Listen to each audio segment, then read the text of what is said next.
Well, what a pleasure it is to be here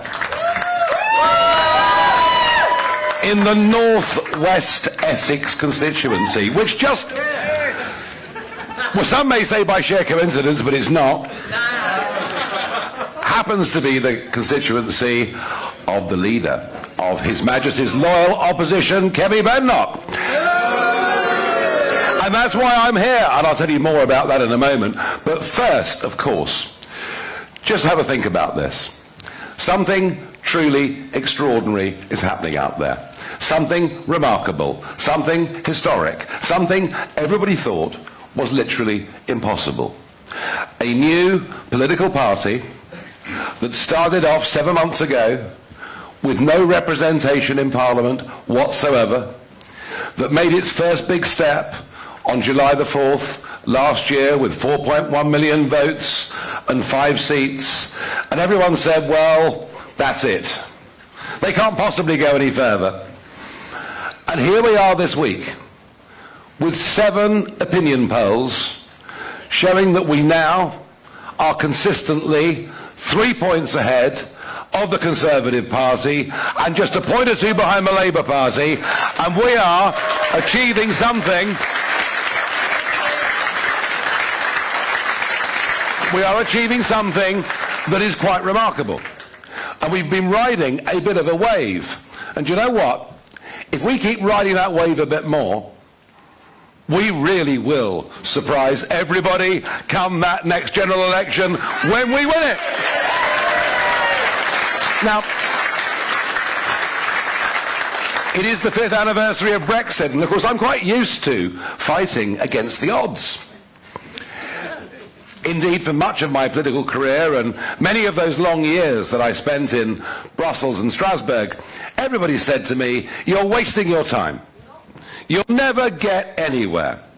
Everybody agrees we should be in the European Union, the Labour Party, the Liberal Democrats, the Conservatives, the TUC, the CBI, the Bank of England, the BBC. And you're wasting your time. And yet, we built up a movement across this country which forced David Cameron, remember him? I tell you what, the history books won't. And that referendum happened, and I was able to go to the emergency debate in Brussels the day after the referendum. Quite extraordinary. I mean, I got on Eurostar, I got off at the station in Brussels. I mean, everybody hated me. It was quite extraordinary. And I did call it a non-country, you're quite right. And I wasn't wrong. And I so enjoyed going down into that chamber, and there was Jean-Claude Juncker, the President of the European Commission, a man whose drinking habits made me look like a Methodist. I was able to get up and say, when I came here 17 and a half years ago, I said that I would lead a campaign that would take Britain out of the European Union. And you all laughed at me, I said. But you're not laughing now.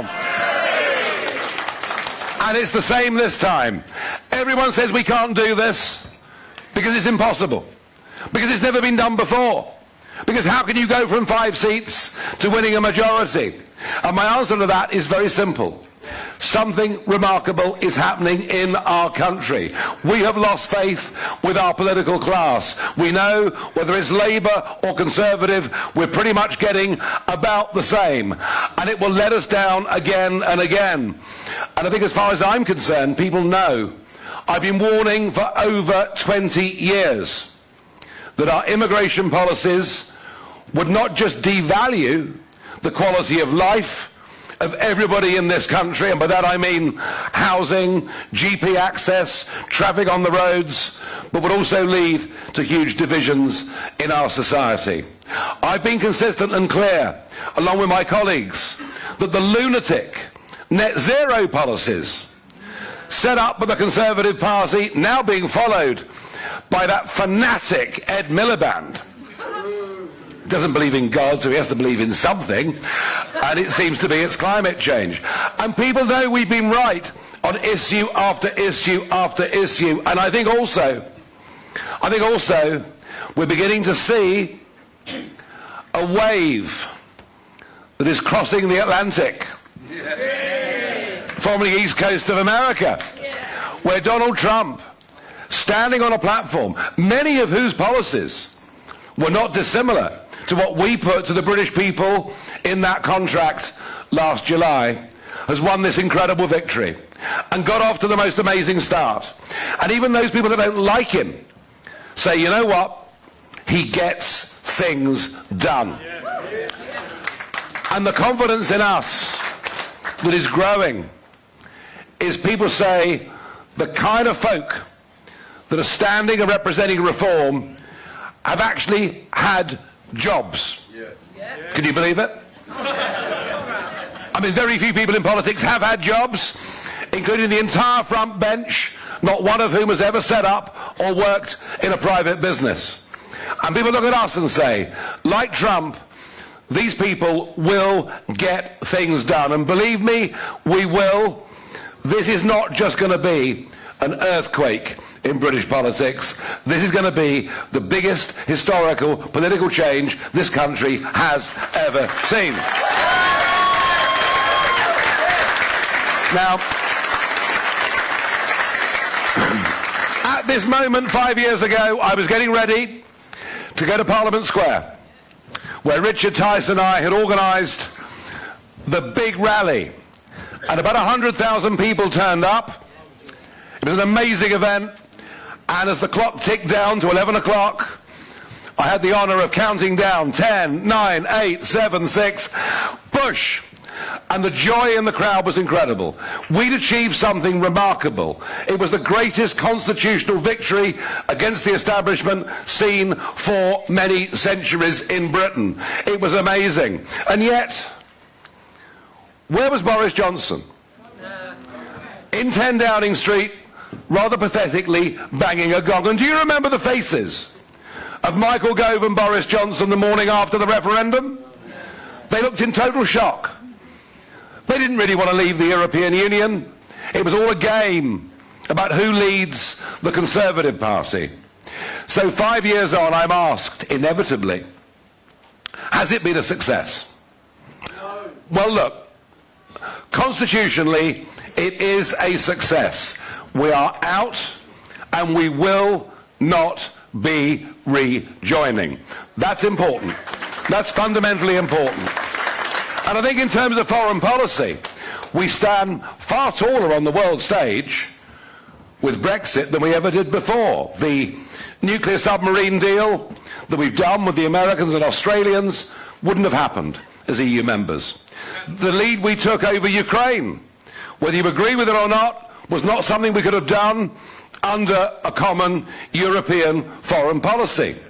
The rollout of the vaccine, whether you're a vaccine fan or not, we were able to do being free of the European Union. And even Keir Starmer the other day had to admit that when it came to tech, AI and Britain's future, we're much freer not being a part of it. So there are successes. However, many, many millions of people voted Brexit because they thought this was the way to take back control of our borders. And what have we had since? 130,000 young men crossing the English Channel in dinghies. Net migration going up in 2023 to 1 million a year. There are so many people out there who feel literally betrayed. But my message to them is this: they weren't betrayed by Brexit.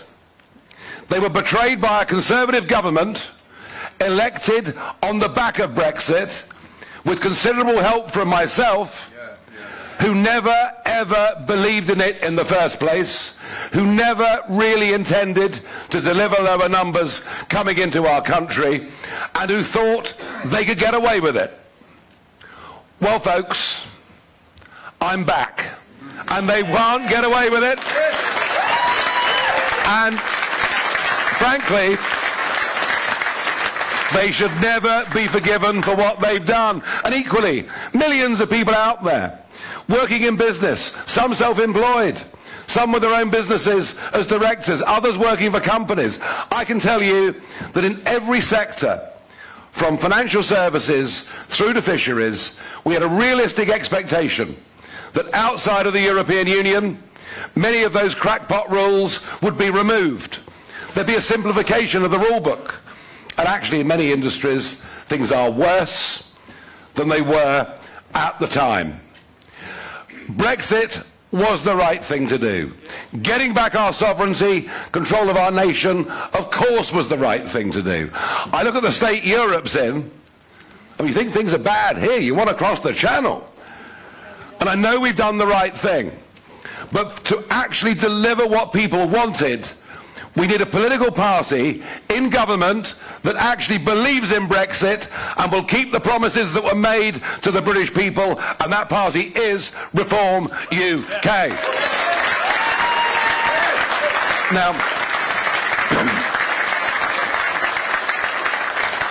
Now our membership started really growing in December. A sense of energy, a sense of buzz, and somebody had this brilliant idea. Why didn't we put up a live membership tracker that people could, put on their phones or their computers? And just the act of this getting out seemed to encourage other people to do. They quite like seeing the tick, when they join. I must admit, I've become totally obsessed with the live stream ticker. Often getting up at 3 o'clock in the morning. It's coming, sir. It's coming, sir. Your turn will come to speak in the years to come, I've no doubt. I know leadership bids when I see them, don't worry. So I've become obsessed with this, and we thought, well, actually, why don't we have a big push over Christmas, New Year? Because you know what it's like? Everyone gets together with the anticipation of a great Christmas. The first row happens at about 2 o'clock. Uncle Bill gets drunk for the 35th year in a row. So we did a big membership push over that period, and the numbers just really started to explode. And then on Boxing Day, we went through 131,860. And that number was significant because that's the number of ballot papers the Conservative Party sent out in the last leadership election. So we could say, without doubt, we now were the second biggest party in the country. What a Boxing Day present that was. Until about 5 o'clock on Boxing Day evening. The Right Honourable Member for North West Essex decided to comment on the situation. And she was, I have to say, less than flattering. Now, what she had to say, I thought it was quite remarkable, really. She said, "It's not real. It's a fake. Cooked, coded to tick up automatically. This kind of fakery gets found out pretty quickly." Now, I wasn't very happy with this. And so we invited in some journalists from the Financial Times, from Sky News, from organisations not necessarily seen to be our friends, and they had a look at the system that counts our membership. And we use a platform called Nation Builder, which is exactly the same platform that the Conservative Party use. And everybody agreed that the numbers were genuine. So I asked, and look, I've been in this game a long time. I'm big enough and ugly enough to take all the insults you can throw at me. I literally couldn't care less. It's the rough and tumble. There's a few queuing up there now, I can tell, but it's the rough and tumble of the game. But don't call me dishonest, because I'm not dishonest. And nothing actually could damage your reputation more than being seen to be dishonest and being a fraudster. So I asked for an apology, and there didn't come an apology. So I said I would take action, which people thought meant I'd sue. Now, I'm not very keen on suing, although I'm sure there are some lawyers in the room who think it's great, because they make the money and nobody else. But to sue, you have to prove actual harm. And the truth is, the sheer publicity that those tweets had given us probably got us an extra 20,000 members. So suing was not an option. I thought, well, the next best thing was to come and visit and meet my fake members in the North West Essex constituency. Well, I've got to tell you, looking at you, having met a few of you, you don't look very fake to me, you look very real. And I tell you what, the opposition should be bloody scared of you.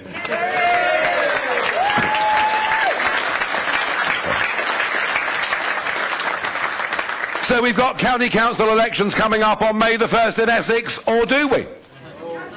Or do we?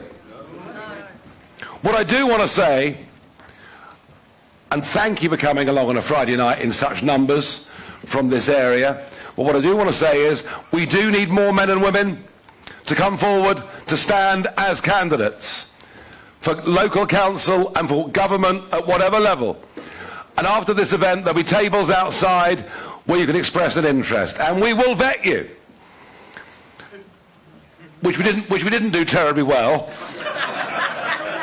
last time round. In fact, it was probably quite near a catastrophe, but never mind. It was a brand new organisation. I said I would democratise and professionalise this party, and we are doing it. So please come forward in numbers. We need good folk to stand up to represent their local community. Now, there are 1.1 million voters, eligible voters in Essex, who should be going to the polls on the 1st of May. And yet, the Labour government have decided they're going to completely change the structure of local government. They'll get rid of district councils and county councils, replace them by a series of unitaries.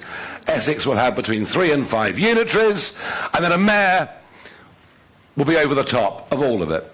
Now, whether you agree with these changes or not, and I'm sceptical, I've got to tell you, I'm very sceptical. I think that some of the smaller district councils that represent the more rural areas and the small towns will finish up actually being governed by the priority of the bigger cities. So I'm concerned about it. But whether we do it or not, shouldn't we have a debate about it first? Yes. Should we have a conversation about it first? Yes. And how extraordinary that it's the Conservative-led Essex Council that have asked for these elections to be cancelled for perhaps up to 2 years, when it's going to take at least 3 years for the changes to take place, and the term's only 4 years. There is not a single good excuse for any of the 20 million eligible voters in the English counties, not a single valid excuse for any one of them to be denied their vote on May the 1st this year. Not one. Not one.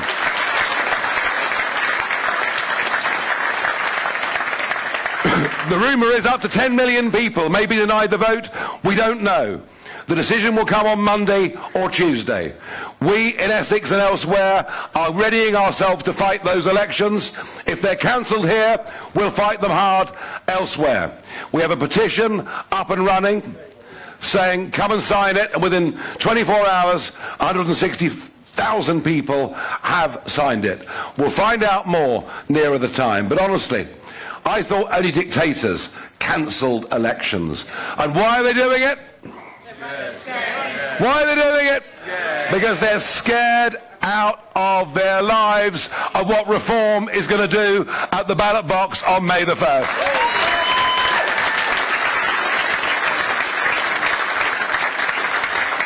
And so they should be. So we will battle on. We will continue to build our party. And isn't it great? Here in North West Essex, and I checked the numbers just before coming onto the stage, we now in this constituency alone have 490 paid up members and 460 registered supporters. That in North West Essex alone. And I tell you what, folks, I think we can build on these numbers. I think we can build on the now 190,000 to answer you from earlier. They're now 190,000 that we've got. There is momentum behind this party. There is optimism and energy behind this party. And we know what we stand for. Family, community and country.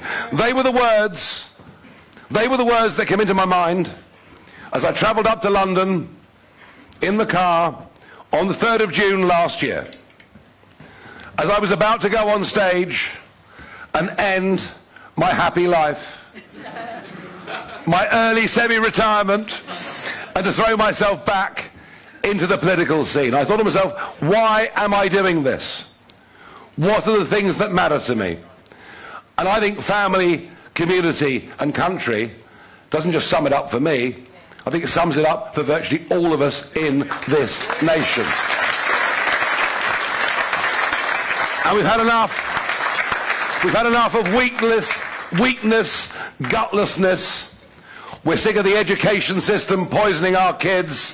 We are unafraid to stand up. And I hope and believe that many things that will happen in America will serve as an inspiration to us. Woke is dying as we watch it in America, which I think is fantastic. And I really hope that the guy that's been put in charge of cutting the size of the administrative state, amazing chap. Do you see the rocket come down? And it was like Thunderbirds, wasn't it? And he's worth 450 billion or whatever it is. And he and I know each other. Elon and I know each other. Did you know that? Yeah. We've had the odd exchange here and there. It'll be fine. But if Musk is able to cut the size of the administrative state, to cut those terrible burdens put on men and women that want to go out on their own and set up their businesses, that will be an inspiration to us too. We are determined to fundamentally change this country. We are determined to turn around by 180 degrees this acceptance of failure, this cowardice in the face of the Marxist left, this devaluing of our history, of our identity, of our culture, of all that we are. We will never judge people, ever judge anybody by their colour, their religion, their gender, their sexual preference. I'd rather not know. We want to live in a free, meritocratic Britain. And I know that when we get there, we're going to face the most incredible challenges. We'll face the teaching unions, we'll face the civil service. It'll be the biggest battle that's been fought in modern times. But unless we turn this around, all the things we value in this country will be gone. We are living in societal decline. We're living in economic decline. People are getting poorer. The streets are becoming less safe. Our kids are being told to be ashamed of who we are. We have to turn this around. And I believe with this party, right now, with the people we're gaining, with the enthusiasm I see here in the room, in northwest Essex, and I'll see it in Durham tomorrow, and wherever I go, we are on the verge of making our own form of history. I believe we can do this. Do you? Yes. Are you with us? Yes. How many non-members in the room? Hands up. Right. Don't let them out the door until they pay. But thank you for being supporters. And I want others of you to dig deep and think hard. Could I stand for the local council? Could I be the kind of person to represent the local community? Are you volunteering? Yeah, I'm already there. You're already there? Well, you're no good to me. I need new people. I've got to stand up, guys. Stand up. Very good. There's 3 there standing up. Brilliant. Brilliant. And there'll be more. Thank you. Thank you, because that's what it's about. It's about engagement. It's about getting involved. It's about making commitment. We are the people's army, and we all have to do our bit, whatever that is, whether it's delivering a few leaflets in our streets, whether it's talking to our friends, whether it's going round the pubs. I've been doing it for years. It's not easy. We need to make you fishers of men. We need to make you go out there and spread this message that we are on the verge of something truly astonishing that will improve our country. Thank you very much indeed for coming along and listening. Thank you. Thank you.